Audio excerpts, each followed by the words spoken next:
Bulldog fans, excited to introduce you to our new friends at Vincero. Very excited about this, too. I mean, this is a company that does a great job pumping out the Vincero Collective. Very, very excited about this. You should be, too. If you don't know who Vincero is just yet, they're a premium lifestyle brand out of San Diego, right here in the United States of America, carrying watches, sunglasses, and much, much more. Perfect for men and women of any style, any age. Creating exceptionally crafted and ethically made products. That's important in today's time, too. Modern pieces that elevate your look and stand the test of time. And how many times do you go out and you buy something and it's like, I really like these, and the next thing you know, you buy these glasses, and the next thing you know, they're getting kind of wobbly and everything else, and you feel like that you've got some old sunglasses and they're just not lasting. That's not the case with Vincero. They're adamant about the process. Design everything in-house. They source their own materials. They produce in small batches and ship right to your home. They do with the planet in mind. Vincero has been carbon neutral since 2019, investing in renewable energy and forestry. Modern ethical branding with the goal of providing premium lifestyle accessories for the stylish me and you. How about that? Stainless steel, durable silicone, and Italian marble straps. Surgical grade stainless steel casing with Italian marble inlay. It's incredible. Go check them out yourself today. Vincero is offering a special 15% off for Boneyard listeners and free shipping to all of our listeners by using the promo code Boneyard. That's VinceroCollective.com. That's VINCERO Collective.com. It's Vincero. That's how you pronounce it, Vincero. But it's spelled VINCERO Collective.com/Boneyard. Very, very easy to find. And again, you get that 15% off and free shipping just by being a Boneyard listener. Be sure and check them out today. Underdog Fantasy is the fastest-growing fantasy app and easiest place to play fantasy sports. Just jump on UnderdogFantasy.com or download the app, draft your team, and that's it. And if drafts aren't your thing, they also have a pick'em game where you can win 20 times your money in a single night. Use promo code RADIO, and Underdog will double your first deposit when you sign up with up to $100 in bonus cash. Deposit $100, get $100 free. That's promo code RADIO. Terms and conditions apply. Welcome to the Boneyard with Steve Robertson. As always, I am your good friend and host, Steve Robertson, here on the Maroon Friday edition of the Yard. Hope you're wearing maroon today. Out there repping the brand. Isn't it wonderful that we live in a country that we can celebrate Maroon Friday as we choose? I think it's a good thing. I wish it would become a bigger thing again. I know we used to really emphasize that. You know, on Fridays we wear maroon. I know we do during football season more times than not, but I wish we did all the time. I really do. I think it's important to kind of show who we are and what we represent. Very, very proud to be a Mississippi State Bulldog. Hope that you guys are as well. Chances are you are proud, or you wouldn't be listening to the show. You know, the reality of it is that there are a lot of things in life that bring us joy. And for me, Mississippi State is certainly one of those. I mean, in many ways, my life is kind of intertwined with the success of Mississippi State. It's our business, but also, too, it's our passion. It's not just a job for us. I know that I speak for everybody over at genespage.com. It says that, hey, we're in it to win it. We hope Mississippi State always does well. A lot of other people share that same passion with us, and we're glad to call you comrades. It's an important time. It's got a big show today. We've got a little draft recap and preview. And then, of course, we'll look at the Missouri Tigers and around the SEC in college baseball. Talk about a few other things, but the reality of it is that we're reaching kind of the slow part of the academic and athletic calendar. I know many of you students out there have already taken your finals, or you will take them this next week. We wish you the best of luck. I know that one of my girls has already completed her finals, and the other will finish this week. And very fortunate, of course, that my oldest daughter will graduate May 13th. Very, very proud for her. Many of you are planning those same type of festivities. Wish you the best and congratulate to each of our graduates. Congratulations to each of our graduates and their families. It is very much, a family accomplishment, even though the students themselves does the majority of the work. I mean, you know what I'm talking about. Everybody's so financially invested in the advancements of their students and their children's education. And so I understand what a big deal that it is. I know when I went to watch Ani, my oldest, graduate from Williams Baptist University. I know what a big deal it was for us.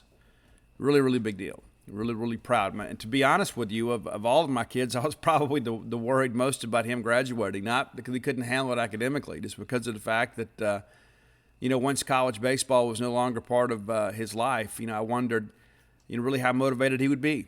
So he'd probably be shocked to hear me say that. But, I'm really grateful to get that in. And then, of course, now Audrey will graduate, and I'll have 2 of the 4 officially off the payroll. Now, I'm going to pay for that, though, because my third child, my youngest daughter, will go to law school. So she'll take a gap year in between there. But, pretty exciting times for the family. And so for those of you that have graduates of Mississippi State or pending graduates, best of luck to you and in their job search. And we hope that things go well for them. And even if your children were not fortunate enough to attend Mississippi State, if they're earning their college degree, it's a very, very major accomplishment. And congratulations to them and the entire family. Stopped by Bulldog Burger Company a couple days ago. I'm going to try to get in there on Sunday. We'll see how things go. But it's exciting. It's exciting to go to Bulldog Burger Company these days. I love the place. I always have. Even before they were a sponsor of the show, I really, really, really favored Bulldog Burger Company.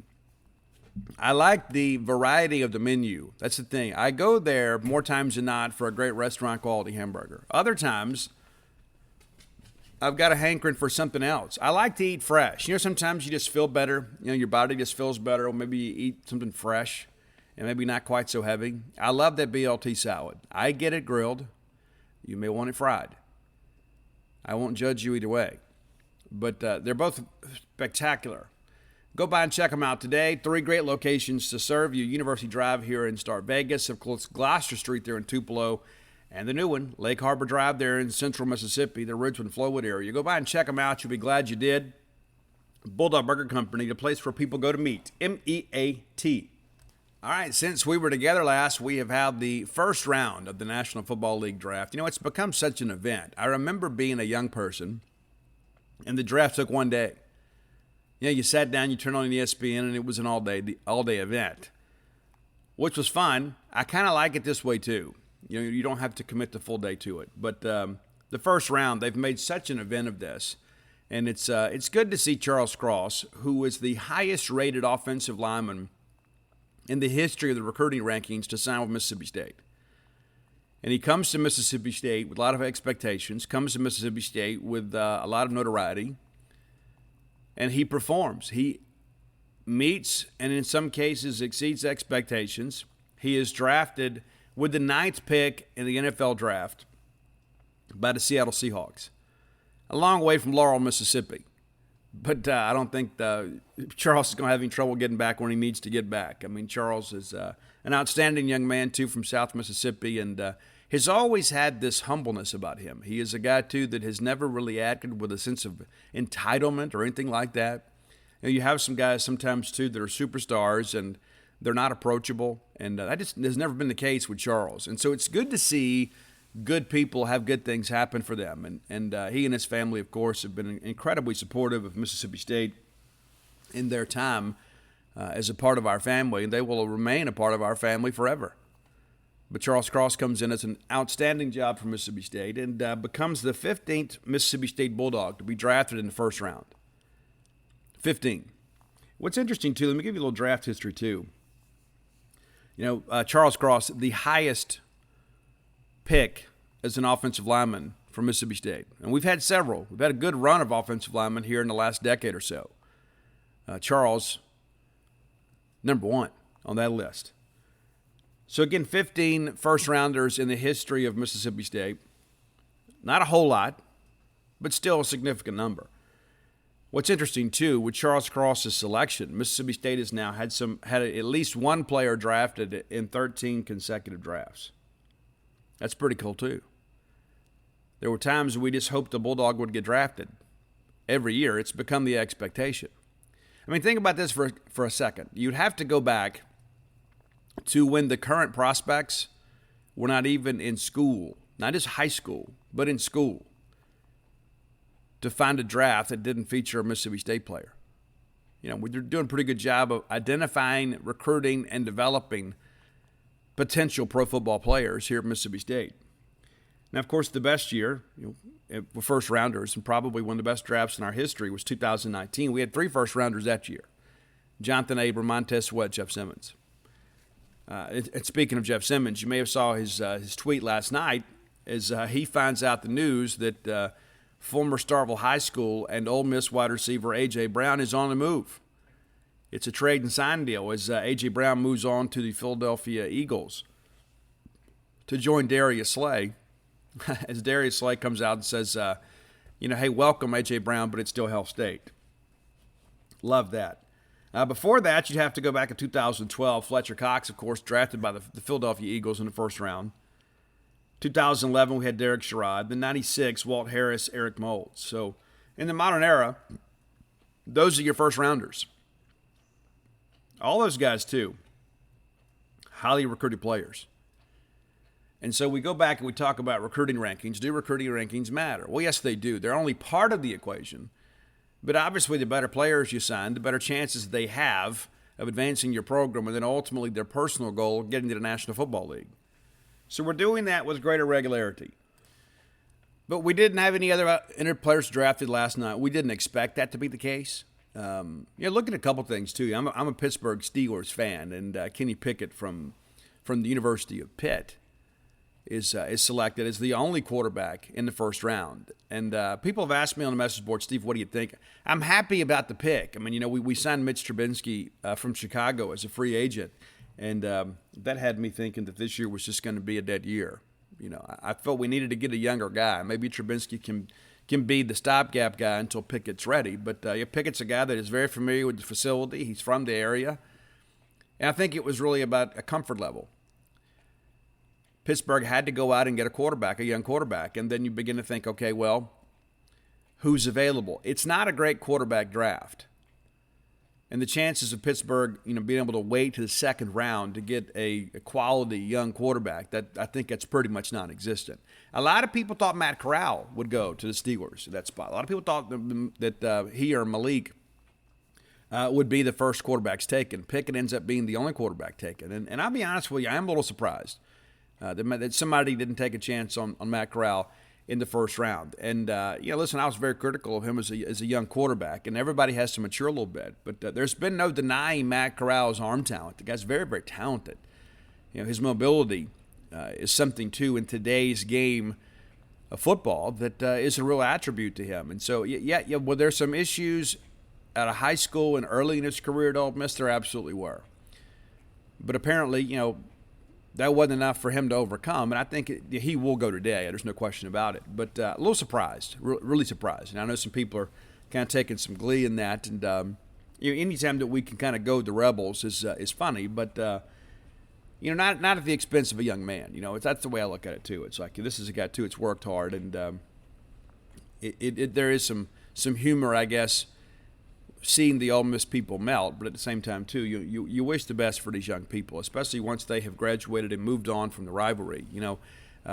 One of my favorite Ole Miss Rebels of all time, he said, Steve, you have one? Well, Mike Wallace. Mike Wallace played for Pittsburgh and helped us win a Super Bowl, So, yeah, I was a big fan of his out of O.P. Walker High School there. Had a great career at Ole Miss and had a really good career in the National Football League. And so I think in some respects we can kind of lay our arms down a little bit. But, yeah, we're going to beat our chest a little bit because we did have a first-round draft pick, and they didn't.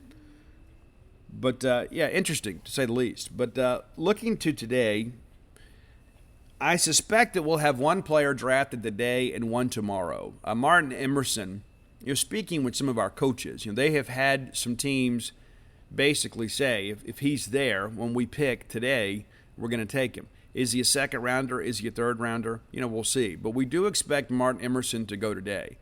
A lot of people questioned him coming out last year. It was absolutely the right decision in my estimation.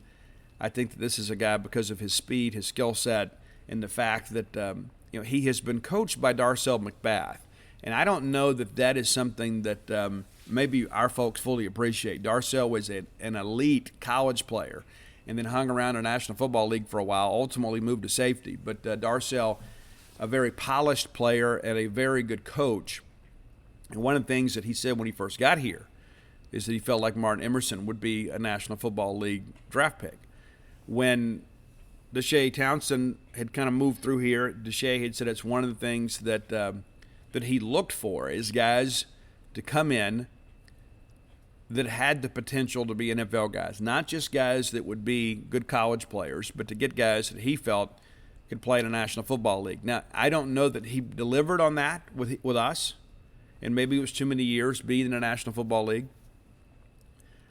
But then Terrell Buckley gets here, and Terrell Buckley, I remember there was a time there, when we lose DJ James, we lose Greg Brooks, and it looked like we might lose Martin Emerson to Miami. And T-Buck gets on a plane and flies down there and basically closes the deal. We have a junior day that final weekend before signing day, and rather than Martin Emerson and his dad taking an official visit to another school, they were on the Mississippi State campus. They were here to say, you know what, this is what we're going to do. Martin came to State, played immediately, had the one interception against Southern Miss, didn't have a lot of picks in his college career, and a lot of that, too, is because he did his job. People knew to kind of avoid him. And I think Emmanuel Forbes, the start that he had with all the picks and the pick sixes, it's really a byproduct of the job that Martin Emerson did. And of course, Forbes had to do his job because of the fact that that Martin, in many respects, kind of shut down his side of the field. People said, well, let me try the young guy. And Mississippi State benefited. And so you basically have had two NFL corners out there the last couple of years. And I think Forbes is a guy that will have a decision to make after this year. That guy's ridiculous. Absolutely ridiculous. And I remember going back, first evaluating him. I was like, man, this guy's so wiry and so skinny, and is he going to be able to do it? There were some other corners in the state of Mississippi I actually liked better. Then I went and watched him play in person. And I was like, you know what? If he can do this against Neshoba Central, he can do it against just about anybody in high school ranks. And if he can put on some weight, he can be a good college corner. And then he comes to Mississippi State out of Grenada. A lot of people are like, oh, Miss is going to flip him. They had the coaching change. A lot of chatter out there on the Ole Miss side. They were going to be able to get to him. They didn't. He's here and having tremendous experience. And I think Martin Emerson has helped Emmanuel Forbes really emerge in the national spotlight. Not just because of his leadership and being a great teammate, but because of the fact that I think Martin created opportunities for Forbes to showcase his skill. But I do think Martin goes today, and I'll be surprised if he doesn't. I don't mock draft, and that's probably one of the most inexact sciences of all time once you get out of the first round. But a good chance he goes today. Then there's Mekhi Polk. We expect Mekhi to go tomorrow. Really haven't heard a lot about upward mobility in the draft for him. The production's there. There's no doubt about that. The production's there. He has a freakish catch radius. He's a great route runner. He'll make somebody a good receiver. The issue is that the NFL game has gotten more and more vertical. Foot speed, not really what you'd call one of his better attributes. He has good speed, but he is not a burner by any stretch. And so there are some people out there that are kind of hung up on he was, if I'm not mistaken, dead last or close to dead last on the Power 5 in yards after the catch. Now, some of that is a product of the route tree in the Mike Leach system. You don't really get him outside. You don't run a lot of fades with him. At times we did. But, he runs a lot of curls. He runs a lot of outs and things like that. And so the route tree itself is not necessarily conducive to yards after the catch. And so some of that is a product of the system. And that's where these workouts, I think, are so important.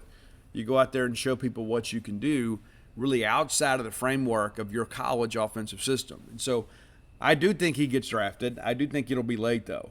I know there was some people when he first went in the draft, people said, oh, he's going to be a second, third-round pick. That's never the feedback that I got. Maybe we've talked to different people, but it's not the feedback that I got from people within the industry. A lot of people thought he was a day 3 guy, and that's what we should expect. Anybody else that is drafted at this point would be a real surprise. Probably going to be a 3-guy draft. Now, Brandon Ruiz, maybe he ends up being a 7th-round pick. He's hurt last year. If he'd played the full year, not only is Mississippi State's season better, but his NFL stock, I think, is better. I do think he will be a UFA guy and probably make a roster somewhere. We'll see how things progress. But Brandon Ruiz is a very, very talented kicker, and you begin to ask yourself, if he had been 100% healthy last year, what does our season look like? And I think, as I travel around the Southeast chasing the Bulldogs around, I see it everywhere. Everybody's hiring. America's workforce not back at its full capacity just yet. A lot of businesses out there struggling to find quality employees. Maybe you're one of them. Let me offer some suggestions. Go visit my friends at Indeed. They've got it figured out for you. They can help you. It's a great partnership. You know how it is. If the Bulldogs don't have the right players with the right skills, chances of winning pretty slim. It's the same for you and your business. Maybe you'd like to be able to do more, but you can't. You got staffing concerns that are holding you back. If you're hiring, you need Indeed, because Indeed is the hiring partner where you can attract, interview, and hire all in one place. Indeed is the only job site where you're guaranteed to find quality applicants that meet your must-have job requirements, or else you don't pay.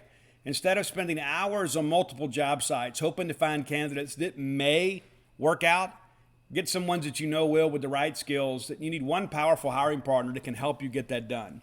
Indeed partners with you on every step of the hiring process. Find great talent through time-saving tools like the Indeed Instant Match, assessments, and virtual interviews. With Instant Match, as soon as you sponsor a post, you get a short list of quality candidates with resumes on Indeed that match your job description, and you can invite them to apply for your position right away. Plus, you only pay for the quality applications that meet your must-have requirements. Here's the deal, too. We're going to save you a little money, too. If you're a business out there that's trying to make some things happen, and you say, you know what, Steve, I've never used a company like this, allow me to give you some incentive. How about $75 credit with Indeed? Start hiring right now with that $75 credit to upgrade your job post at Indeed.com/Boneyard. That offer's only good through the end of the month. It expires April 30th. That's Indeed.com/Boneyard to claim your $75 credit before April 30th. Terms and conditions may apply. You need to hire. You need Indeed. There's no doubt about it. Hey, Bulldog fans, do you enjoy celebrating? There's always something to celebrate, whether it be a big win from our Bulldogs or perhaps a major life event in someone you care about, whether it be a friend or family having a baby or getting married or getting a promotion or moving to a new home. Maybe you're looking for that perfect housewarming gift. Maybe you just want to celebrate yourself keeping the couch warm and staying out of trouble, right? It's no easy feat, especially if it's a big couch. Maybe you just want to celebrate living in 2022, where you can get beer, wine, and spirits delivered from Drizzly in under 60 minutes without even leaving your house. Right now, Drizzly is giving all new customers $5 off their first order with code FAST5. That's F-A-S-T, the number 5, FAST5. So download the Drizzly app or go to drizzly.com. That's DRIZLY.com. And use promo code FAST5 for $5 off of your first order. Drizzly is the number one app for alcohol delivery. It's the most convenient way to buy beer, wine, and spirits. We deliver to your doorstep in under 60 minutes. It's quite the service there. So just check it out today. Download the Drizzly app or go to drizzly.com. Again, that's DRIZLY.com. And use promo code FAST5. That's F-A-S-T and the number 5. Sometimes, too, we always talk about, it is what it is. I mean, your record is what your record is. It's impossible to ignore, the special teams miscues we had last year. If you had Brandon Weeds, you probably win a couple extra games. Then all of a sudden you get a better bowl location. And this is a team, too, that was in transition in many respects. I do expect us to have a good season this year. I know in many respects I may be in the minority. But I think 8-4 is probably the over-under. Last year I felt like it was 7-5. Is this team capable of winning 9 regular season games? They absolutely are.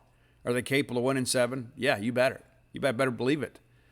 I think it comes down somewhere at 8. Of course, we'll have the summer months to kind of begin to preview that. But I think this is a team that is going to take the next step. How big a step kind of remains to be seen. But when I look back in hindsight, when we talk about last year's football schedule, I think it's important to understand that how close we were. Even though sometimes things were really kind of herky-jerky, there was just so much that happened last year. Sometimes we didn't make a play. Sometimes we did, and ultimately we won a ball game. And so let's look back here at this schedule. I think it's interesting. Very quickly, we won't spend a lot of time on this. Of course, State ends the year 7-6. You begin the year at the time with the greatest comeback in school history. I remember that pick six that Will Rogers threw, and we're thinking this thing is over. We battle back, we win the game. You know what? We could have easily lost the game. We didn't. We won it. The next week we looked a whole lot more like we expected to look. NC State comes in. And State wins the game 24-10, and it's not even really indicative of how well State played. State really controlled this game from start to finish. We go up to Memphis, that debacle with the special teams there. We had the play, the punt return that was miscalled. And, of course, State misses a field goal. Those are things you look at. We had a couple opportunities to put points on the board, and we don't. You kick a field goal at Memphis, you win. You say, but, Steve, it shouldn't have come down to that. It did. It did. We had the whole Martin Emerson thing where they say he didn't touch it down. He did. But despite all that, we should have won the game. LSU, we lose 28-25, and of course that's late. We make kind of the score maybe is not indicative of how much better LSU was that day. But again, you miss a field goal. We had a bad interception, missed a field goal. We go down and beat Texas A&M and College Station. Missed a field goal there too that would have given us a little more breathing room. But you gutted it out and won a game that I think I was the only person, perhaps in the country, in the media, to pick Mississippi State to win that game. Alabama, we got killed. There's no need in rehashing that. We go up there and destroy Vanderbilt, kind of the same thing. Kentucky comes in riding high, and for some reason, I don't know if it's Mark Stoops is such a nice guy. They're always a bit of a media darling. And every year it's supposed to be the big year, And every so often they'll break through and have a decent year. And maybe an above average year. And times a really good year. They were supposed to be really good this year, and State handles them 31-17. And I don't think there was ever really any question we were going to win this ball game. One thing I remember, too, is Trevion Williams, who ended up being the number one defensive player in the state. He and his grandmom came up, and from that point forward, Mississippi State had the momentum in this deal. We go to Arkansas, miss a couple field goals there, including the one in the final seconds to tie the game. Auburn, of course, would go down there, which becomes the greatest comeback in school history. You had 2 of those in 1 year. I'd like to not set that record again. You know what I'm saying? It's like I really don't want to get down 25, 30 points again. And then we just dominate Tennessee State 55-10 and lose the Golden Egg. But people forget, it's like, last year it ended on a bad note, and it did. You lose the egg. And let's be honest. Let's be honest with ourselves. Ole Miss should have won the game. They should have. Ole Miss was better than us last year. I mean, I think we can all admit that. They were a better team than us last year. They won't be this year, but they were last year. They should have. They were older. They were more experienced. We had some issues, dropped some big passes. We ended up losing by 10. But Ole Miss won the game. And give Matt Corral credit. Matt won the game. And then we got absolutely destroyed in Liberty Bowl. It was awful. But, you go back beyond that. Beginning of the year last year, everybody's like, you know what? Man, we're going to have a tough time getting the ball game. Even some of our own fans expected us to lose Louisiana Tech. We nearly did. Thought we'd lose to NC State. Even some of our fans picked us to lose to Memphis. You get through that stretch with a 2-1 record. You're like, there's no way we're going to win at A&M. There's no way we're going to win at Auburn. And we do. And then there's always these people that worry about the Kentucky game. We always dominate those guys in Kentucky. Here, it's a little different up there. But, how much better would our season have been if we'd been consistent in special teams? Of course, Mike Leach recognizes you've got a deficiency there. We make a change. Eric Miller's now coaching special teams. Matt Brock is now completely coaching linebackers. Safeties were a bit of an issue last year. Now Arnett's coaching the safeties. I expect our defense to be a lot better this year. But in hindsight, you look back at our season, it's like, how many games did we really lose that we were expected to win? Well, the Memphis game, obviously. That's one. We hoped to win the Ole Miss game, but they were a better team than us last year. And you think, we're at home, we got to get them. But when we're being objective about it, it's a much different deal. But you expect to lose to Alabama. I mean, that's kind of a given.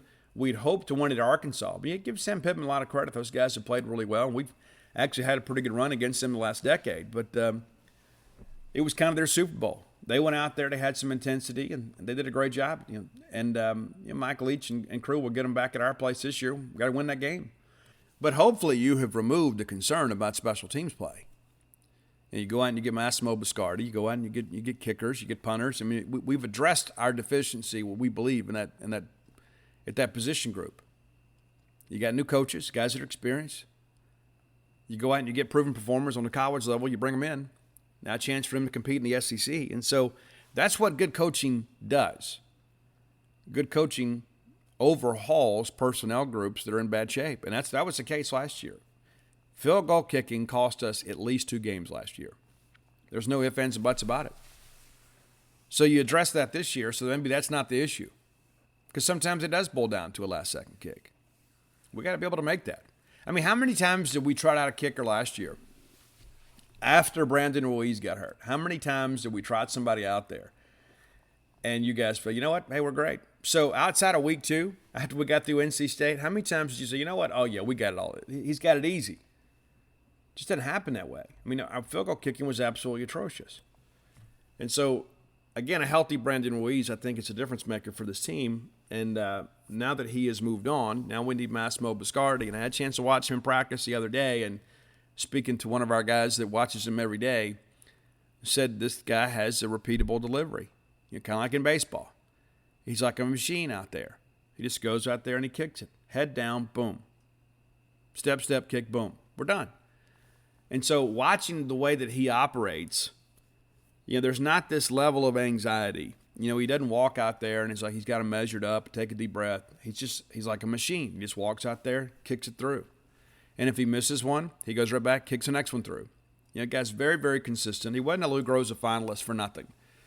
So, again, I think we'll be a better team this year. And, again, we have plenty of time to talk about football once we get through college baseball. But I think this draft is a good time for us to kind of take an inventory of kind of what we're losing and what we're bringing back. But, again, wish the absolute best for every Bulldog out there that has NFL aspirations that are no longer a part of our program. And, again, I think anybody beyond Emerson and Polk being drafted would be a bit of a surprise and be a very positive one. Obviously, we want the best for all of our guys. And for those guys that get UFA deals that are out there trying to make a squad, we wish them the best too. There'll be several of those that'll pop up too. But again, you look at our senior class; it wasn't a really big senior class. And then the guys that are in the draft right now, the guys we're talking about, those guys were underclassmen that declared early. I mean, let that sink in for a second. I mean, usually you get to the end of a cycle, when you look historically at Mississippi State's draft prospects, it's usually been senior players. Now, of course, we had some guys come out early in 19, but my point being is that this was not, a very star-studded or accomplished senior class. And that is in no way being critical of those guys. It's just the reality of it is that we didn't have, a lot of ultra-talented seniors on the team last year. And yes, we've lost these very important underclassmen, but we're going to bring back some guys that I think that will be seniors and will be much more experienced. I mean, you think about the core of the group. I mean, Will Rogers and Woody Marks and Dylan Johnson, and Jaden Wally, those guys are going to be their third year in the program. And so, yes, we took a step forward last year. Now it's time for us to take a big step forward this year. I don't think we're going to be sweating out a bowl game. And listen, for those of you on Gene's page that always come up with, there's some people that appear to love Ole Miss more than love Mississippi State. It's the constant comparison, and I get it. Listen, I don't want to spend – I love going to bowl games. I do. And I'd rather go to Liberty than stay home, obviously. But, yeah, this is a year that we ought to be able to contend for a Florida bowl game. I don't think there's any question. We just went a couple of years ago down to the Outback Bowl. But, we need to get into that top tier of bowl games this year. And I think we got a chance to do it. I think we have the team to do it. And I don't think the schedule is, you lose Vanderbilt and pick up Georgia. But outside of that, I think when you begin to look about the games, a lot of your toss-up games are going to be here at Mississippi State. All right, let's jump into today's top 10 list, brought to you by Blair Chandler. That's at closewithblair.com. That's C-L-O-S-E with Blair, B-L-A-I-R.com. Blair is my friend. He's your friend. He's your friend in the mortgage industry. A lot of people out there kind of competing for your business, but Blair's a guy I think has earned your business. I think it's pretty safe to say that Blair is a guy that understands the ins and outs of the mortgage industry. He is a mortgage professional. 21 years in the industry, top 1% close ratio in the country. And a lot of that's because Blair knows how to go be an advocate for you with underwriting. He knows what they're looking for, so he structures your loan kind of based on his own experience and interaction with these underwriters and say, okay, this is what I know we can get approved. And so many of you out there are maybe living paycheck to paycheck. Maybe you've got some equity available in your home. Maybe you got overextended with credit card debt during the quarantine. It's time to kind of reset things. Let's give you a higher quality of life. Let's go out there and refinance this and make life a little easier to live. Maybe you want to take a vacation. Maybe you want to take the kids to Disney. Maybe you want to go to the Bahamas. And I'm going to do that this summer, and I can't wait. You get out there and you have a good time. You do some great things with your family. And sometimes, sometimes you got to borrow money to do it. And I'm not saying we should live above our means, but when you have a chance to do something very, very special for your children, it's worth it. It's what we work for, right? So give Blair a chance to take care of you. His number is 601-500-2344. Again, 601-500-2344.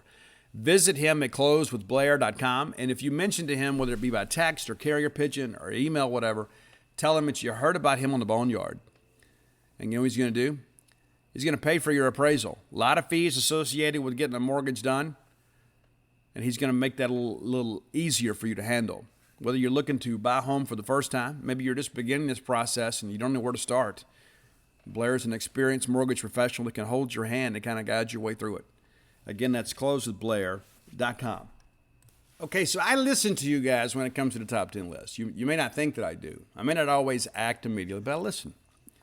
And so I have a very, very skilled and very, very, shall we say, knowledgeable country music counselor. I guess you'd call it my country music expert. So I reached out. I said, hey, I hadn't done country in a while. And I've had some people say, hey, Steve, listen, I know you love rock. I don't always listen to the top 10 because I'm not a rock guy. And so I skipped through it. And I get it. I understand. My feelings aren't hurt. Many of you love the top 10 list. And like I said, we have, tens of thousands of people at times that enjoy these lists. But we hadn't done country in a while. So I dialed up the list. Roy keeps a list of your requests. And so I sent the list to my country music expert and said, listen, I want to do country this Friday. You pick. I won't argue with you. I will listen to the songs.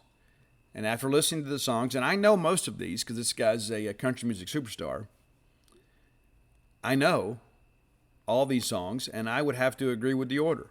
So I think our country music expert nailed it. Now, you may disagree. But we're doing top 10 Toby Keith today. Got very much a patriot. Guy loves America. Guy that has a restaurant that'll produce an incredible chicken fried steak for you. That thing is as big as a plate. I've ate at Toby Keith's place. You should too. It's fabulous.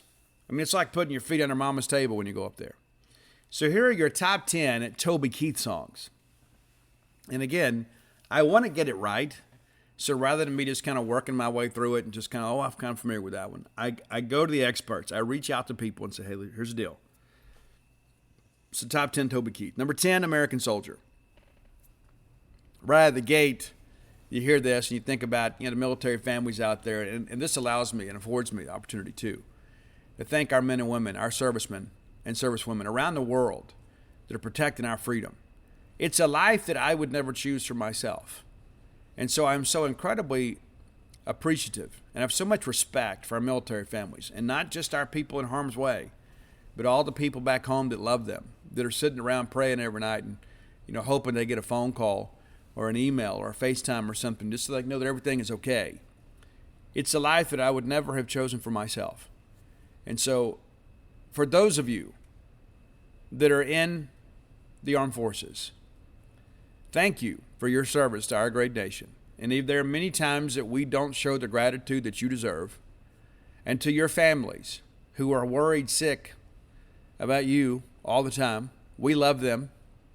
And I've recently had a chance to meet one of our, I won't mention names, but I'd read a story a while back about a couple of young ladies that went to Omaha to honor their dad on Father's Day, and one of the lady I interviewed, her husband is a serviceman, and had a chance to meet the two of them at Duty Noble Field. And as great as it was to meet him, I couldn't wait to shake the guy's hand. It's like he was gone when all this wonderful stuff was happening for us, and I was like, hey man, dude, thanks for your service and welcome home. We forget sometimes that people go choose to live a life of military service for the betterment of their families, but also to protect ours. And so to all of you, thank you. And number 10's for you, American Soldier. Number 9, God Lover. That's a great one too. That's a tear-jerking type song. That's a beer-drinking song, right? If you know it, you know it. Go look it up. You'll like it. I dig it. And most of the Toby Keith stuff's kind of in your face. You know what I'm saying? It's like, yeah, here we are. We're tough. We're country. We're here to take over. This is a little different. Number 8, a little less talk. A little less talk. And immediately I always think about the Elvis Presley song, right? A little less conversation. A little less talk, a little more action. Again, to me, this is a Toby Keith classic. Number 7, Made in America. And there's sometimes, too, that when I think of Toby Keith, I think he is kind of like John Cougar Mellencamp on steroids a little bit. You know what I'm saying? It's like he's from the homeland, the heartland of America. And he's singing songs about having pride in your hometown and pride in your country and things like that. We need more Toby Keith in the world. Number 6, As Good As I Once Was. And that's all of us, right? And it's like the older we get, the better we were, you know. It's a very, very clever song. The writing's very good. It's very popular. It was everywhere for a while. Number 6, As Good As I Once Was. Number 5, How Do You Like Me Now? We play this at Duty Noble Field. You know, you get a big strikeout, and it always seems to be so apropos when it's Preston Johnson doing it. When Preston Johnson's getting the punch out there, How Do You Like Me Now? And again, I think, this is a Toby Keith classic. You know, it's like, look at what I've done. You should think so little of me, and look at me today. Look at what I've accomplished. How do you like me now? Number 4, I love this bar. I loved a lot of them back in the day. I'm retired from all that now. But again, these are those who just kind of tickle you right there in the heartland heartstrings, man. You know, that's one thing, too. You get the regulars, you get the friends, you have a good time. It's wonderful. Number 3, a song that I wasn't quite as familiar with. And so I don't know that if I had compiled this list, independently, I don't know that I would have had this in the top 10. But it's a song called Whiskey Girl. And we've all known one or two or three or four or a bunch of them. Maybe you're familiar with the track. If you're not, go check it out. I remember many girls that I drank over, and then you meet another one. It's funny how that works. Number 2, Should Have Been a Cowboy.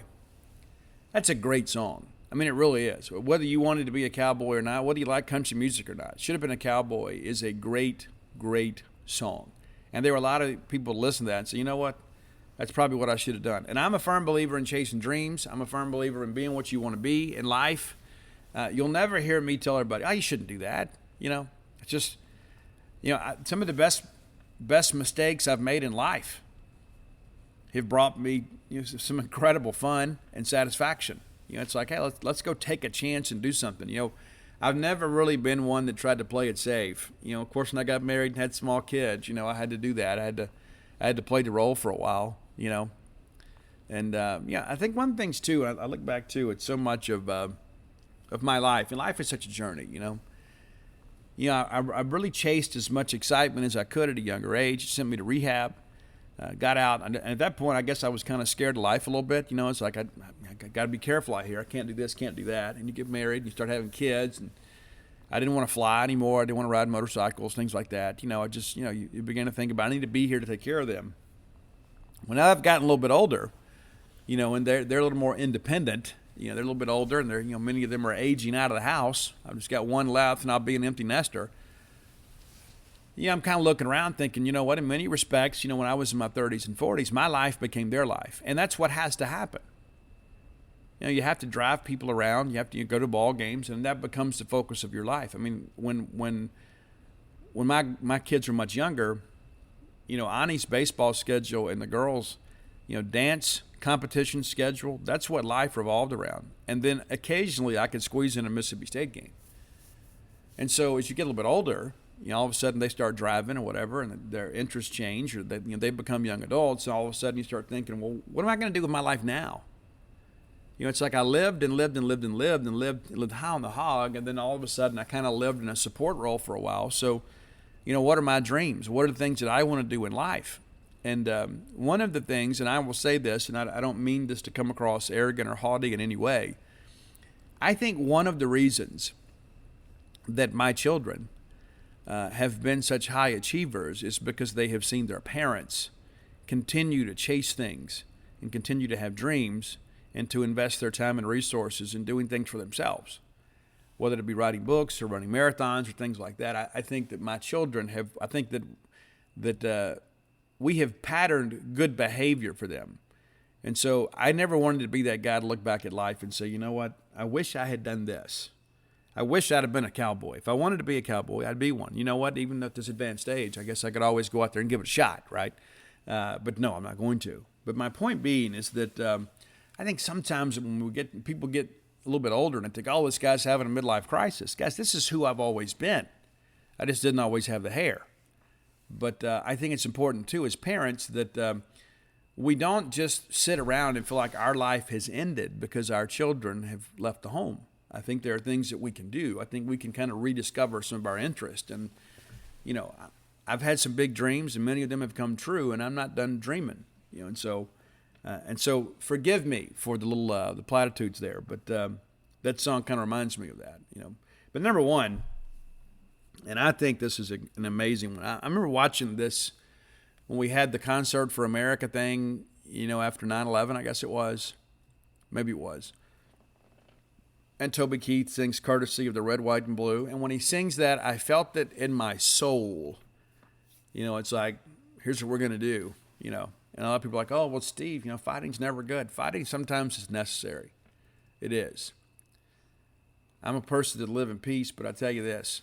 You bring the heat, I'm going to match it and then some. And that's what this kind of gets me so excited about. You know, I hear this song and I think about, I remember 9/11, as many of you do, and I don't think we should ever forget that. And here at the end of the day, no matter your political affiliations, no matter the conspiracy theories that you subscribe to, at the end of the day, our homeland was attacked. They didn't care where you went to church. They didn't care what your political leanings were. They didn't care what kind of music you listened to, what kind of sports you liked. They didn't care if you knitted. They didn't care if you made your bed in the morning or not. They were pretty much indiscriminate. They attacked all of us. Now, we divided ourselves. But for a while there, for the first time in my lifetime, we had a united America because we were all fearful. It's like, could this happen again to us? And so when they had that big concert, and to me, that was kind of the shining moment. Toby Keith up there is like, you know what? You come up here and you attack us, you're not going to live to tell that story. And so you may disagree, and that's perfectly okay. But when we have foreign interlopers attack us and our family and put our kids in harm's way, we have a responsibility to respond. Now, you can get on Facebook and post whatever you want. Let me tell you this. It doesn't matter who you voted for in times of war. At that point, we got to unite behind the flag. We got to unite behind each other, put our differences aside, and say, you know what? This is about us. And while we may disagree on so many other things, we all want to have a peaceful existence. And sometimes, that requires us to do some things to protect our families. So Courtesy of the Red, White, and Blue, that's number one. And thank our country music consultant. We will be back and consulting with them in the future just because I want to get it right. I want to get it right. So here we are. Enjoy that. An American icon in many respects, Toby Keith. And if you're in the neighborhood, go by and have that. Trust me, go get that big old country fried steak, man. It'll change your life. I'm kind of thinking about one now. May have to run and get some somewhere else. Craving that country fried steak. I remember when we were getting ready to go play in the Final Four. Went ate at Toby Keith's place, and I was like, man, we need one of these closer to home. So there you go. If you have ideas for the top 10 list, reach out and let us know. You can find me on all forms of social media at Scout Steve R. And, of course, the keeper of the list, Roy Samante, my friend. You can find Roy at Dawgmatic67. That's DAWGMATIC 67. And it's best to go directly to him because I get busy sometimes, and I'll forget to forward the list to him. I do when I think about it. But go to Roy. He's very diligent with this. He told me, gave me a couple things today people would send him, and we'll try to get you on the list, and we'll try to get to you. And so enjoy the top 10 list. Again, it's country today. Toby Keith, and eager to get back to you guys on Monday, too. Jason Green reached out, has an idea for an interesting top 10 list on Monday, so maybe we'll get that done, too, then. All right, it's time to preview Missouri. Before we do, let me give you who I think is the Prime Shrimp player to watch this week. PrimeShrimp.com, that's your one-stop shop for premium shrimp. I love it. I have loved everything they have sent me. You will too. Go to PrimeShrimp.com today. Use promo code Boneyard to save a few bucks on your order. Here's the deal. All of us enjoy shrimp. Well, most of us do. I guess everybody enjoys the delicacy of the sea. It's so difficult at times in North Mississippi or wherever you are to get quality shrimp. You can have it delivered directly to your door without any fuss, without the normal prep and cleanup required to have shrimp. You can go to the store and buy some. It may not be the quality you'll get from prime shrimp. I just about guarantee that. 4 great flavors. I like the simply seasoned. I think that works well in a salad. I do like the Alfredo too. I think that is absolutely great over like a bed of noodles. You can just warm up, get a couple pots of water boiling, drop in that pouch of shrimp, drop in some noodles. 10 minutes later, boom. It's like we're in the French Quarter. The French Quarter Alfredo, really, really quality. Visit primeshrimp.com today. Use promo code Boneyard as always. And this is a Louisiana shrimping company that's been in business since the 1940s. They know everything there is to know about shrimp, about shipping shrimp, that's tough to say, about preparing shrimp and eating shrimp. Go with the experts. Go with the fine folks at Louisiana's primeshrimp.com. Brandon Smith has to be a great player for us this week. When I begin to think about setting the tone, I think moving Brandon to the weekend was absolutely the right thing to do. And let's take a quick look at what Brandon has done, in his starts this year. I think that is what's really settled our rotation is Brandon Smith. And we got some guys doing a great job. But Brandon Smith, ERA is now down to 3.77. Typically, if you can score 5 runs in an SEC game, you got a good chance to win the game. And so what's happened in recent appearances with Brandon, we go back, he's had 4 starts this year. He started against Memphis. We won that game 10-4. Boom. He started against UT Martin. We won that game 13-2. He started against Auburn. He goes 5 innings in that ball game. We win the game 7-6. He starts against Ole Miss, and he goes 6 innings, 4 hits, 4 runs. We actually lose that ball game 4-2, and really that goes back to that first inning error. Made the difference in the ball game. He goes 107 pitches in the game, and really gives you that yeoman's type effort. But Brandon Smith gives us a chance to win. This is a series we absolutely have to win. We've said that for 3 weeks in a row now. We put our backs against the wall. I think Brandon can set the tone tonight against an offense from Missouri that is a little bit challenged, shall we say. The weather up there is not really conducive to home runs. It's not a big home run hitting team. I think Brandon is a bad matchup for them and a good matchup for us. These games have been competitive, but I think getting a win tonight with Brandon on the hill sets us up really well the rest of the weekend. Really, really well. We'll see how things go. So there you go. Your prime shrimp player of the weekend to watch is Brandon Smith. So let's preview the Missouri Tigers. This segment of the show brought to you by Campus Bookmart. I love Campus Bookmart. You will too. If you're unfamiliar, you need to familiarize yourself with the great Mississippi State merchandise they have to offer there.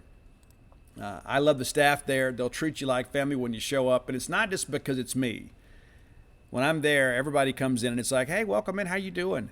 There are a lot of places you go, you don't even get a quality greeting. You're going to get a quality greeting, you get quality service, quality price, merchandise.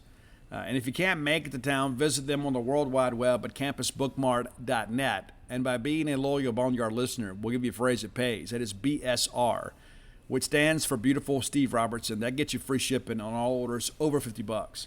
Campus Bookmart. Check them out today. All right, Missouri Tigers. It's been a tough year. We suspected that it would be, but they have kind of lied in the reeds there and kind of pulled off some wins, maybe perhaps that we didn't expect them to. But they opened the year with a series win against Nicholls State. They win those games 3-1. Those games are, for the most part, competitive once they got through the first couple. They absolutely destroyed Nicholls in a doubleheader. I guess a doubleheader. It's 7-inning games on Friday and Saturday. But then they get a little deeper in their pitching staff. It's a little different. They lose the Sunday game, bounce back to win on Monday. So they open up 3-1. They continue the Louisiana track there. They go to Southern. They beat the Jaguars 19-8. Then they go to UL Monroe for what was supposed to be a 3-game set. They cancel the Saturday game. Missouri wins the other 2. So they open the season, with 7 games there in Louisiana and drop just 1. Tarleton State visited Como back the beginning of March. Missouri takes that series 3-0. Gonzaga, that's a team, too, that a lot of people don't fully appreciate how good they have been the last couple of years. The Zags go into Como, win 10-5. Missouri is part of an event out there in Phoenix, Arizona. They win both of those games, beat San Francisco, the Dines, and then beat the Arizona State Sun Devils. And that's probably, you look back and say, you know what, Arizona State's a great program. Has been. They haven't been as good as they historically have been in recent years. But to go in and win it, to win a game like that in Phoenix, pretty significant. They get the University of St. Louis. They absolutely destroyed the Billikens 18-4. And then we get into SEC play. And you're thinking maybe Missouri is better than we expected. You know, they're 12-2 at this point. He was like, hey, Missouri may upset somebody. It may be a real challenge. They go into Nashville against kind of an offensively challenged Vanderbilt lineup, and they get swept 15-2, 6-0, and 7-4. So now all of a sudden you're 0-3 in the league. Did not play a midweek game, but then they hosted Arkansas in the first home SEC series of the year for them.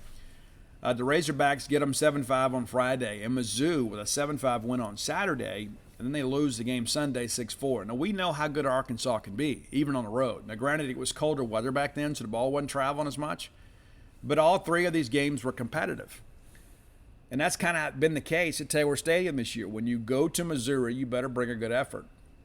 They beat Illinois in a midweek game 11-7. Then they get Southeastern Illinois University at Edwards, 12-2. 10-run ruled those guys. Then you get back into SEC play, and you get South Carolina. And South Carolina has been very much up and down this year. We know this. And Missouri takes the series. They lose game 1 4-1. They battle back to take the series 8-7 and 10-3. The Sunday game certainly went their way. They get Kansas in a midweek game 14-6. They travel to Tennessee. And these games, with the exception of Sunday, were not close. No shame in that. Tennessee has embarrassed a lot of people this year. 8-3, 11-4, and then 4-3 on Sunday. But give Missouri a lot of credit for hanging in there and competing. They get Western Illinois in a midweek game 9-1. Then they host Kentucky. They lose game 1 15-6. And they battle back 9-4, 10-6. These Sunday games, these are these game threes. These are the ones you look at and say, you know what? A lot of times that's to determine so much. Those Sunday games are so incredibly important. And they've been very good in them. They beat Missouri State, 6-5 in a midweek game a couple weeks ago. And then they travel down to Baton Rouge. They get swept. But again, every game competitive. 5-3, 4-3 in 10 innings, and then 8-6. LSU walked it off last Friday. After we watched our game, we flipped over at Hobie's and watched that game, and the Tigers figured out. But Missouri, not a lot to play for, still playing really hard. And then this past week on Tuesday, they lose at Missouri State in Springfield 3-2. So they've lost 4 games in a row, but you look at these numbers, and outside of the Tennessee game, you know, they have either played really well or they have lost kind of a nip and tuck affair. And so when you look at the schedule and you can say, you know what, Steve, you know, it's Missouri. They're 22-16 and 5-13 in the league, and all that's true, but they're 13-5 at home, and all 5 of their SEC wins have come at home. We can ill afford to drop a game here. Now, we have to win the series. That's a given. But we've got to go up there thinking about getting 3. If we get 3, all of a sudden life kind of eases up on us, and then we're right back in the regional projections. You know, right now everybody has us kind of in the first 4 out, or you know, or that kind of stuff. And so we're working our way kind of back into that. That LSU series obviously was very detrimental to us. So we have a chance to kind of make that up. We say, well, you know, it's hard to sweep on the road, and it is. But we got to figure it out. And so it's 6 p.m. tonight, and then 2 p.m. tomorrow, and then 2 p.m. on Sunday. Got to find a way to sweep this series. And, you know, if we do win it and don't sweep it, it will feel like an opportunity unfulfilled. And I get it, how difficult it is to go on the road and win in this league. But where we are at the schedule, it's time for us to kind of get some separation. And I think we're playing pretty good baseball right now. I know Tuesday didn't go the way we wanted it to, but we have won 2 SEC series in a row, and I think we feel pretty good about maybe the direction of the season. But To get 2, I think it's just kind of the bare minimum in order for us to start having a little breathing room and kind of pushing towards 14, potentially 15 wins. We got to get it done. If we're going to win 15 this year, it's probably going to include a 3-game sweep of Missouri. We are better than Missouri, but if we go up there and don't play well, they're going to win a game, and they could win 2. And if there's a team on our schedule, the Chris Simonis shouldn't really even have to say much about, it's this one. You know, we know last year we took these guys for granted, and people forget, you know, how competitive those games were. And yes, they won the series, but I think there was only one time last year I remember Tanner Allen not coming through, and one of those games happened against Missouri. You know, they were 15-36 last year in its entirety, went 8-22, and a couple of those wins come against us. But you look back at last year, you know, we remember the fact how bad that Sunday game was, but you know, those earlier 2 games were pretty difficult too. You know, we won the Thursday game 5-4. We lose 7-6 the Friday game, and then we got absolutely shelled in game 3, 16-8. We're all thinking it's a 3-game sweep. We're going to be tied for the SEC lead, and we dropped 2. And at that point, removed any possibility of us winning the SEC. Of course, we ended up finishing tied for second with Tennessee. But the reality of it is that we didn't play good baseball. We didn't take these guys seriously. And so that's got to be the case. So let's look inside the numbers here. We will look at the overall numbers, and then we'll kind of look at some SEC stuff too. I think it's important to look and see how things have gone. You know the numbers. You see the scores, and you understand this is a team that's well coached. But when you look at the statistics, you begin to ask yourself, how are they keeping games close? These are overall numbers. Torrin Montgomery, this is their guy. He had a 2-run bomb Tuesday against Missouri State. That was really one of the only offensive highlights. And, of course, they lose it ball game 3-2. But Torrin Montgomery is hitting .336. He has 4 home runs, 34 ribbies. He's a guy that he doesn't strike out a whole lot, just 25 Ks on the year, which is among the lowest on the team. Got 5 sacrifice flies as well. This is a guy for playing a good team game here. Josh Day is hitting .320 for them. 6 home runs, which is second on the team, 24 RBIs. The leader in home runs is a guy named Luke Mann. He's .248 on the year, 10 dingers, 29 RBIs. He has walked 21 times, and this is a team, too, that gets hit by the pitch, too. They have a ton of them, 62 hit by pitches. And if you don't think that's coached, you're kidding yourself. But he has 42 strikeouts this year, 42, which leads the team. And you expect that, with guys that had the big looping swing there.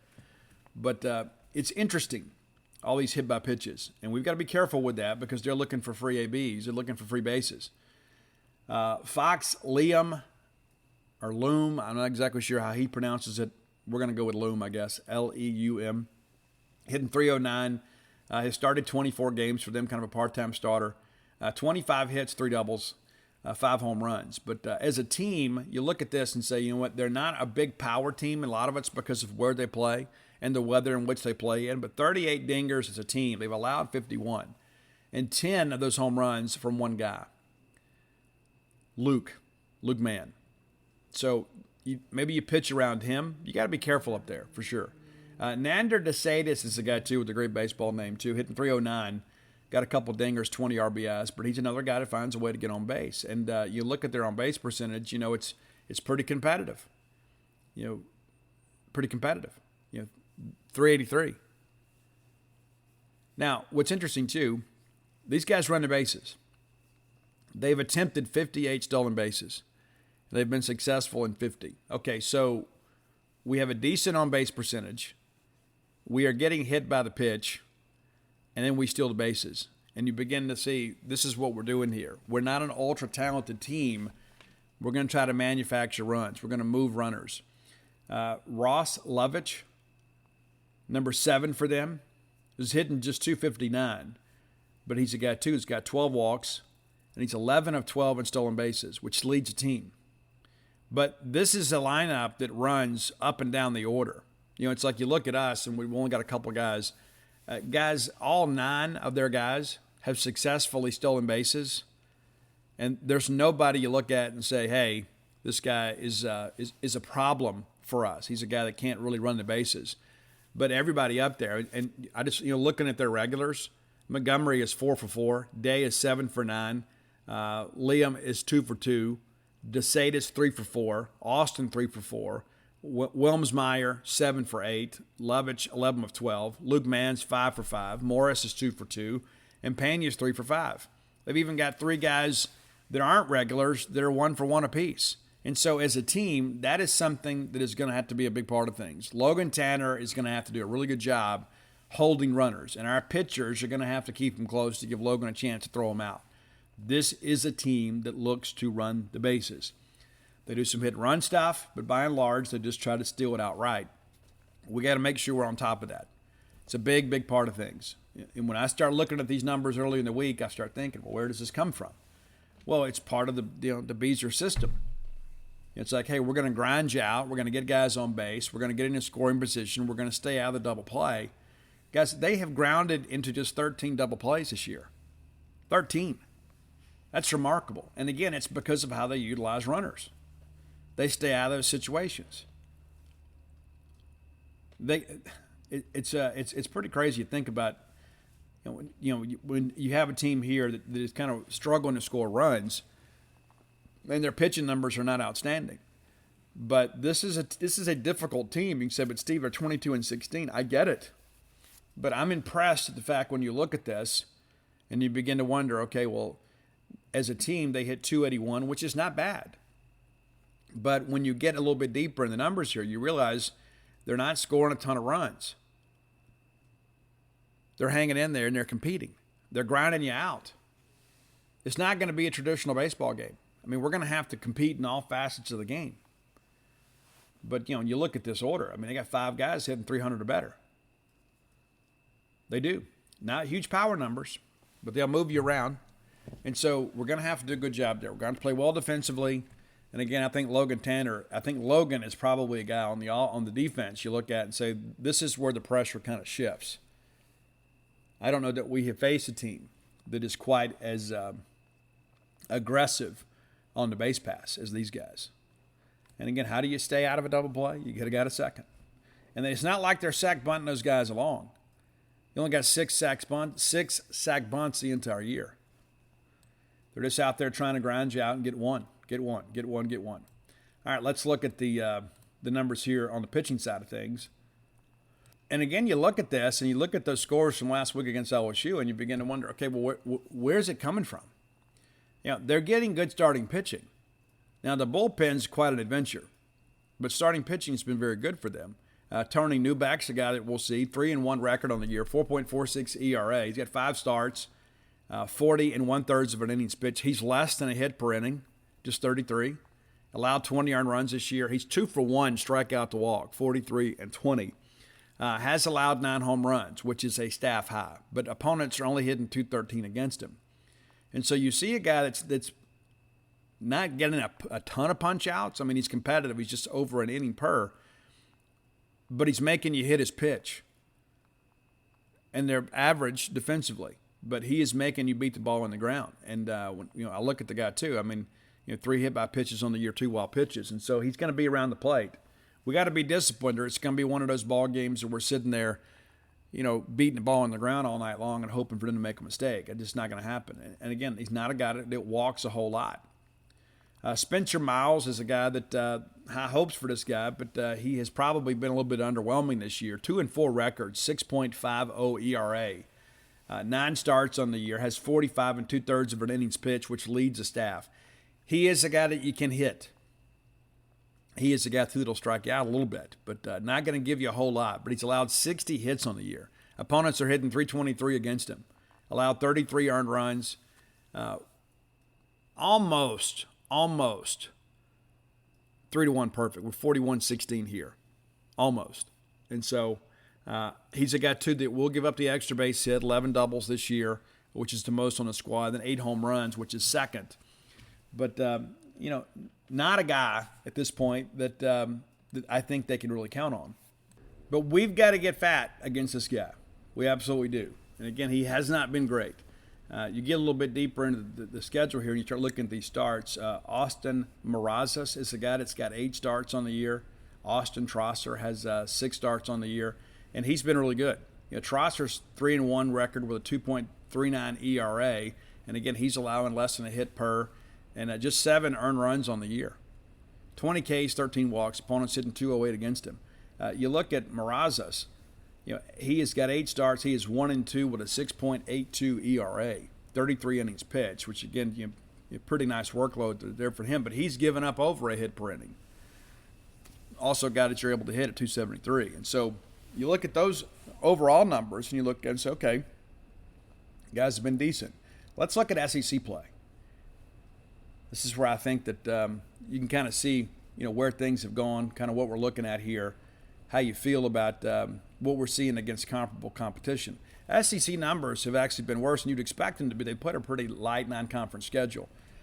We talked about Fox, Liam, 375, leading them in SEC play. Looking at his numbers here, he has 3 home runs and 10 ribbies in SEC play. Torrey Montgomery's down to about 308. So just 2 guys in SEC play hitting above 300. Our buddy Luke Mann, you talk about feast or famine, hitting a $191 in SEC play, but 8 of his 10 home runs have come against SEC pitching, and that's 15 RBIs. That guy's getting it done. But let's look at these the pitching numbers, and that's kind of that's where we are, right? So Tony Newbeck in SEC play, 5 starts, 1-0 record, 4.99 ERA. Austin Morozes, 1-2 record, 6 starts in the SEC, 7.39, and then Spencer Miles, ERA of 8.62 with an 0-4 record. So starting pitching has not been great as far as getting the decision, but when you begin to look at how competitive this thing has been, that they've been able to kind of keep you in the ball game. A guy that got us last year was Jacob Kush, and he has not been good. He's only had 1 SEC appearance. I can only assume that he has been injured. I haven't kind of looked that deep into it, but Austin Cheeley has been kind of their reliever of choice here as far as mid-relief. He was the guy, kind of the setup guy on Tuesday, and handed the lead over to Ian Los, who is 2.08 ERA and a 1-0 record. And I don't know if that's accurate. I guess it is accurate because that was a non-conference game. But he took the loss on Tuesday, so he's already pitched 1 time this week. You'd think he'd be available for the weekend. But 7 appearances this year, working basically in 1-inning stints, but he has allowed just 2 hits in SEC play. Opponents are hitting a cool, crisp .074. So there we go. So opponents are hitting 280 against them in SEC play. They're hitting 249. Power numbers, you look at home runs, they have hit 32 and allowed just 17. That number just jumps out to me. We have been a team that has been very reliant on the home run, and now we're going to play a team in a ballpark that doesn't allow a lot of home runs. And so we're going to have to string some things together. The series scares me to death, not just because of what's at stake, it's because of the fact that, these are some guys here. Number one, they're not going to walk you a whole lot. But in SEC play, they've walked you a little more than they have in non-conference play. So if we go up there and work some counts and grind out some counts and get guys on base, we got to get them around. They've walked 80 as a staff in SEC play and struck out 140. So they're less than two for 1 here. But when I look at these numbers, it looks like to me, they're giving up some hits, but then they kind of knuckle up defensively. And we have not done a good job of getting like 3 hits in an inning.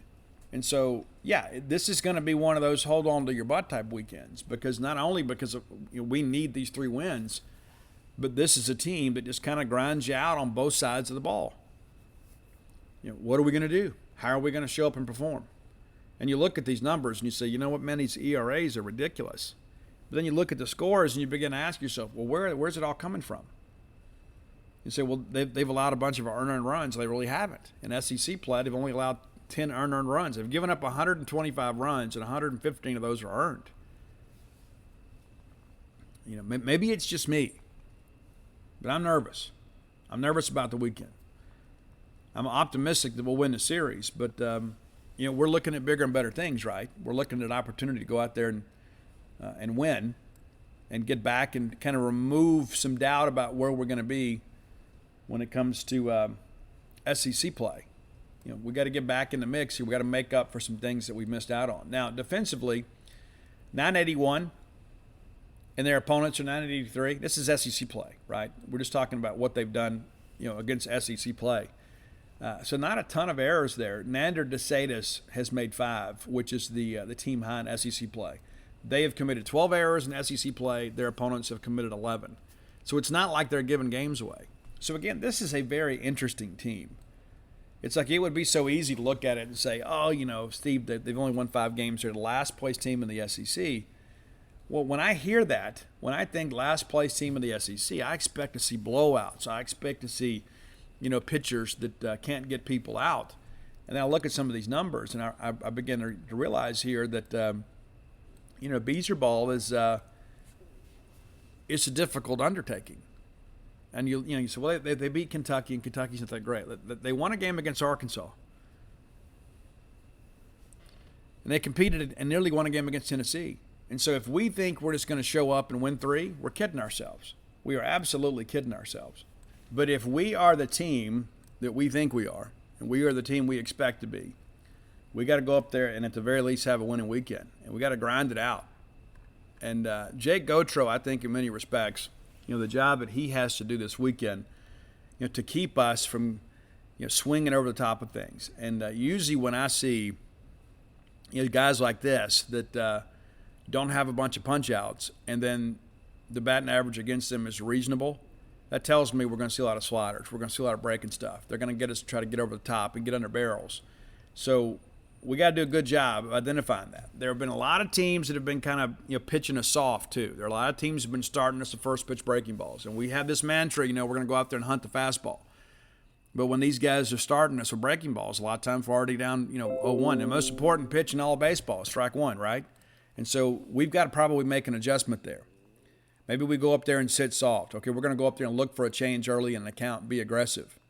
Now, these are guys that don't pitch deeper in the ball games. And so we've got to find a way to get them on their heels and get some runs early. And that's the thing that I think about. We have got to find a way. We've got to find a way to get a good start in this ball game. And then we've got to prevent them from getting those free and extra bases. And so I think that's where it is. And again, I'm nervous about the series. I'm just going to lay it out there. It would be so easy to say, it's the last place team. Well, we had that line of thought last year and got absolutely embarrassed. And we won the NAFL championship. I mean, think about that for a second. If you're on the other side of things, if you're Beezer and say, hey, these guys won a NAFL championship last year and we should have swept them. We took 2 out of 3 in their home ballpark and really had that emphatic win in Game 3, 16-8. Guys, you should have swept these guys last year. Now we got them in our ballpark. They're going to be confident when we get there because they're going to feel like they have kind of the recipe for success against Mississippi State. So we got to flip the script a little bit. I think we change it up a little bit. Maybe we go after some of these first pitch breaking balls.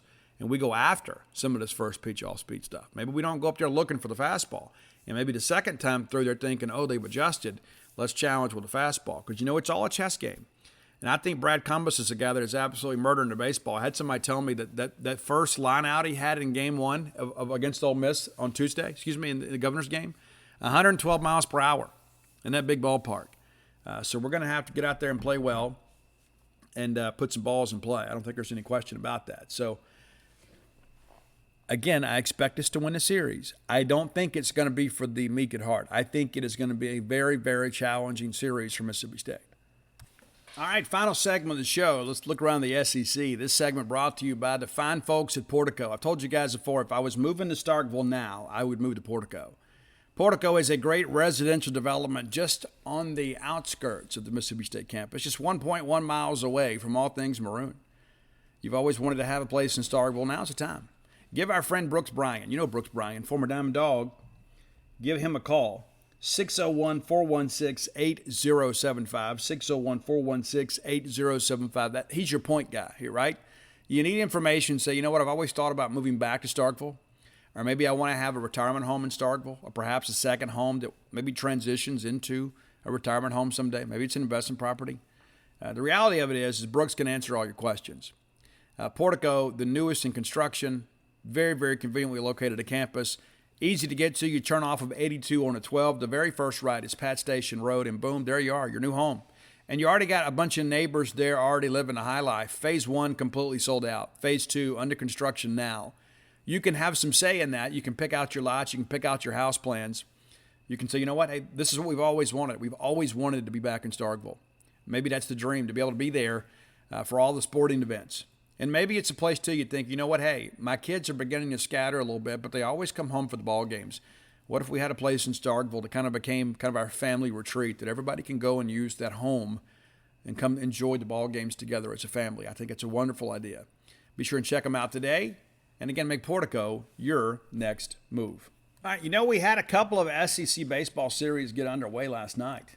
And I didn't get a chance to watch it. The kids in the school musical, so I went and watched that and enjoyed that.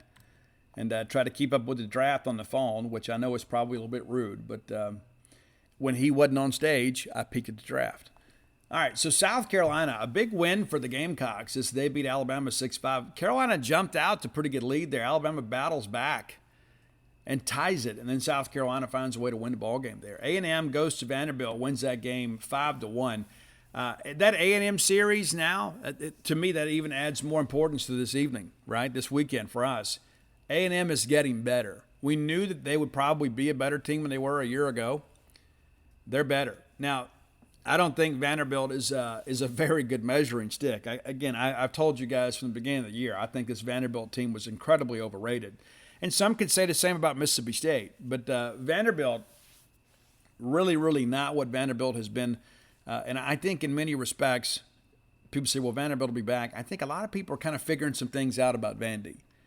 Maybe I'm kidding myself, but I think A&M will take this series. So let's look at what else is available. Kentucky will be at Florida. Man, it'd be great if Kentucky could take a game or two from Florida. And, Hunter Barco out indefinitely.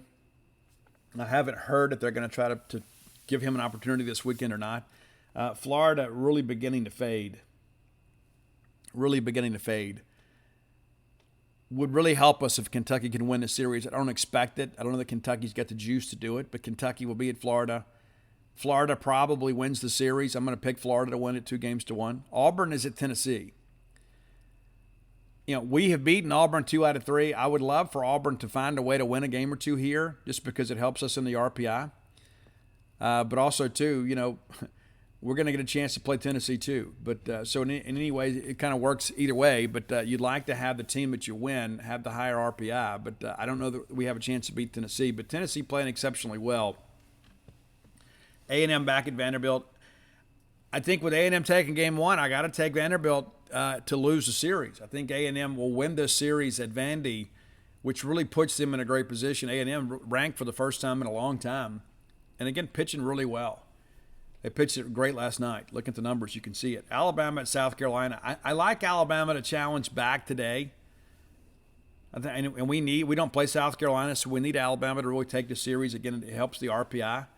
I know we're chasing those guys, but at the same time, too, it's like if we're not going to catch them, and we can catch Alabama, but it's kind of like one of two things. It's kind of like if we're not going to catch them, we want their RPI to be as good as it possibly can be. Of course, Mississippi State opens at Mizzou, Georgia at LSU. That is a very intriguing series to me. LSU playing pretty well, pitching it pretty well. Georgia finally gets Cannon back. It's so tough to win at Alex Box, though. It's just so tough. And Georgia has good pitching, but LSU is so good in their own ballpark. I'm going to pick LSU 2-1. But I think of all the series this weekend, I think this could probably be the most entertaining. And then Ole Miss is at Arkansas. I like Arkansas. I really do. And I think they're going to win this series. And they could sweep it. I mean, when you look at, number one, Arkansas, number one, is a good team. They're playing at home. They are angry after losing the series last weekend. Ole Miss, very, very vulnerable. Now, can DeLucia go out there and replicate what he did against Mississippi State? Maybe he can. Maybe he can. You're going to be facing one of the better hitting coaches in the country up there at Arkansas. But I think the reality of it is that I think Ole Miss's season really kind of weighs in the balance here. I think we all kind of see where this thing is trending. And I don't think you can expect Ole Miss to win this series. Now, Arkansas pitching last weekend was just okay. And they lose the series down at College Station. But it wasn't like Arkansas went out there and just kind of laid an egg. I mean, you didn't have a situation, I guess, in many respects where you had a pitcher's duel. But, looking back at these numbers here for A&M, you get beat on Friday in a pitcher's duel 2-1. And then A&M Arkansas wins game 2, and then you turn into an 11-10 game on Sunday. So I guess my memory of that wasn't quite as sharp. But even in losses, Arkansas pitching's been pretty good. Connor Nolan's been exceptional. And so I look at so many of these things in a series, and it's not just, your heart talking. You know what I'm saying? It's like you look at this deal and you realize these two teams are trending in two different directions. Both lost the series last week. Arkansas, a better team. Arkansas leading the West, and now is kind of in a dogfight now with Auburn. Auburn just a game back. A&M just 2 games back. So this is a motivated team. On the Ole Miss side of things, their pitching is atrocious. Absolutely atrocious. And so A&M is going to grind you out. They're going to foul balls off. They're going to run the pitch count up. They're going to get into your bullpen. And we saw what happened. And so in order, I think, for Ole Miss just to simply win a game, they need DeLucia to go out there and play really well today and then maybe try to find a way to get that game to Brandon Johnson. But I think Arkansas can sweep this series, but I'm a little hesitant to say they will. I think Ole Miss maybe finds a way to grind one out, but this could easily be a sweep. I mean, it really could. I'm going to pick it 2-1 Arkansas. But I could see those guys. Especially if Ole Miss loses Friday and Saturday. I could see Sunday them absolutely going in the tank. So let's take a quick look at the standings and kind of see where things stand, who we might be able to chase. I told you guys early in the week, State right now currently the number 9 seed in the SEC tournament. So some upward mobility opportunities for us, but also some opportunities for some teams to catch us. And so there is that glut of teams right there in that 6-12 era. South Carolina wins last night, so they're now 7-12. But we're ahead of those teams. We're a couple of games ahead of Ole Miss. We're a couple of games ahead of Kentucky and Florida, and a game ahead of half game ahead of South Carolina. But when I look at who we could catch, okay, Vanderbilt loses last night. They're 9-10. They were the 8 seed. So if we win this series, and of course they lose to A&M, we would flip flop with Vanderbilt. But running the numbers here, Tennessee, of course, 17-1, Georgia 11-7, Vandy 9-10, South Carolina 7-12, Florida 6-12, Kentucky 6-12, Missouri 5-13. So the West continues to be the more dominant division in college baseball in the SEC.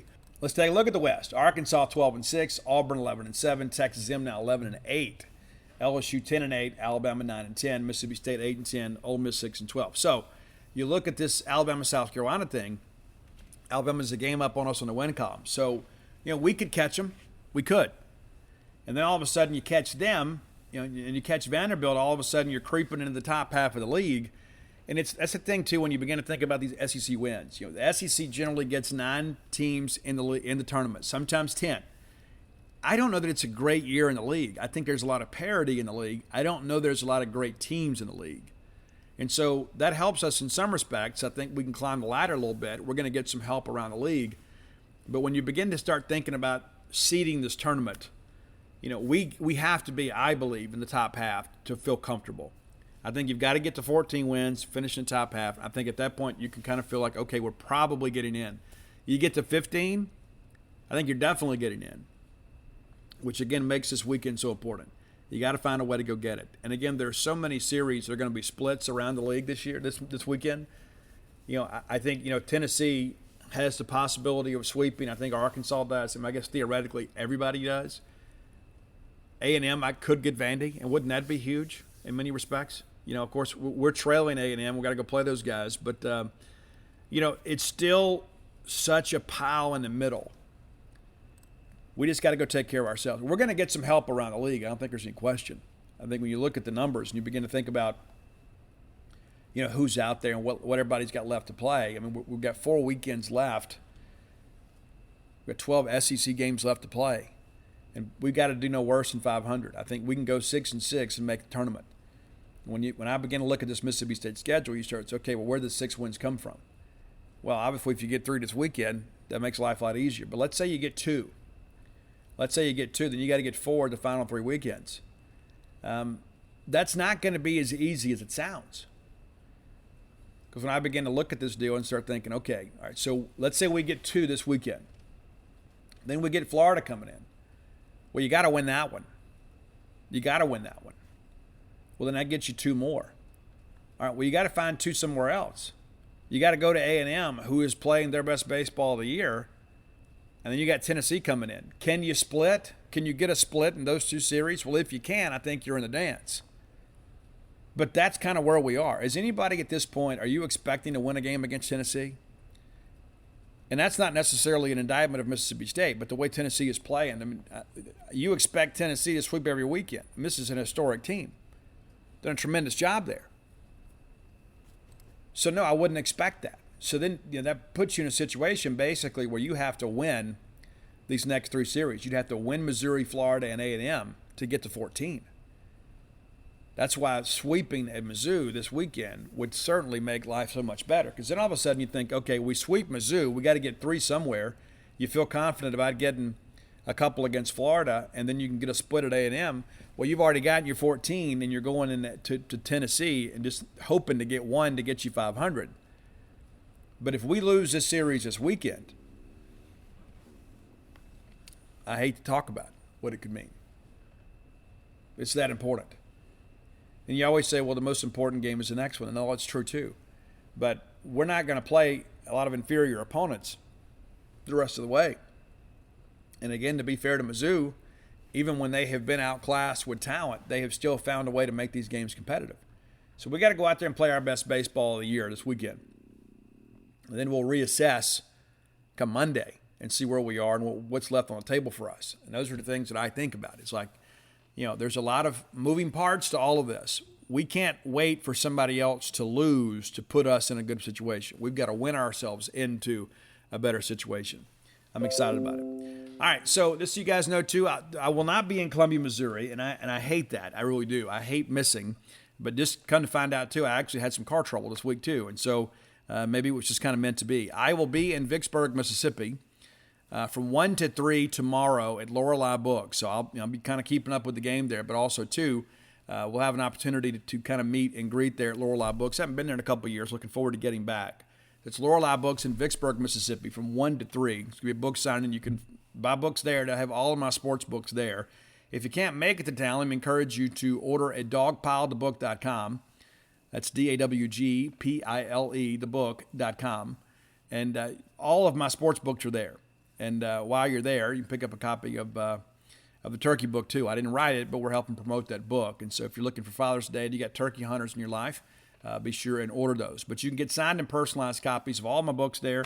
If you're looking for Bloomsville Leander, you can order that through the great bookstores around this country. You can find signed copies at Campus Book Mart and Book Mart and Cafe. If you need personalization, you call down there and order over the phone. I'm happy to run down there and sign those for you. But if you just want a copy, you can find that at barnesandnoble.com, booksamillion.com, and barnesandnoble.com, So be sure and check those out. I've worked really hard on them. And, this has kind of become my life. Like everybody always asks me, well, Steve, what's next? I don't know. I'm kind of enjoying not thinking about that right now. I have had some discussions with some people from my past. I'm kind of work this summer, some on the recovery book. But wouldn't it be great if Mississippi State gets hot again and we write another college baseball book? And eventually I will write kind of the history of Mississippi State baseball. I'm fascinated by all that stuff. And so I'd like for all of us to be able to have like a written record of that. Not just everything, the Thunder and Lightning years, but everything that kind of preceded that as well. And I've talked to John Cohen about it, and he goes, do you know what you're taking on? And yes, I do. And there are so many great names out there in Mississippi State baseball history that I don't know that get enough credit. And so I like to be able to kind of shine a light on them and kind of remind people that we have been good at baseball since we began a program way back in 1885. And I think it's important that we recognize that. We finally won an AFL championship, but we're not an overnight sensation by any stretch of the imagination. We have been a great baseball program for a long time, and we finally got our just due by winning an AFL championship last year. So every so often I get a message now about Stark Villains gear. You can go to starkvillains.com. You get T-shirts, hoodies, everything. And I get a report every month. You guys are still buying shirts, some months more than others. But with Mother's Day and Father's Day coming up, you probably have a Boneyard listener in your family. And you're thinking, what do I get them this year besides just kind of the traditional stuff? I don't want to just buy dad socks. I don't just want to send mom flowers. Get them a Stark Villains shirt. Get them a Stark Villains hoodie. Rep the brand. Again, at starkvillains.com. All right, we'll be back on Monday. We'll look to recap the draft. Hopefully we've got a couple more guys drafted, maybe 3. and then hopefully recapping a great weekend of Mississippi State baseball. So let's be positive. Let's hope for the best. And let's go out there and get 3 at Columbia, Missouri. Until next time, let's all live our lives in a way we'll make more friends than enemies, and people can see a difference in the way we live. Only Wendy's serves a better breakfast with a better biscuit. Our hot, buttery breakfast biscuits are loaded with a fresh cracked egg, cheese, and your choice of bacon or sausage. And right now at Wendy's, they're only $1 each. Wendy's breakfast biscuits, just $1. So don't take a chance with those other guys. Bet your buck on a better breakfast with Wendy's bacon or sausage, egg, and cheese biscuit. Choose wisely. Choose Wendy's. Limited time only at participating Wendy's. Offer only applies to bacon or sausage, egg, and cheese biscuits. Limit 5 qualifying items per transaction and per person per day. Not valid in a combo. Hurry in during Ram Truck Month, where you'll find J.D. Power's #1 brand and new vehicle quality in 2021. And right now, get 0% financing for 72 months on the 2022 Ram 1500 Lone Star. For 2021 J.D. Power award information, visit jdpower.com/awards. Not compatible with any other offer. 0% APR financing for 72 months equals $13.89 per month per 1,000 finance for well-qualified buyers through Chrysler Capital regardless of down payment. Not all buyers will qualify. See dealer for details. Offer ends 5/2/22.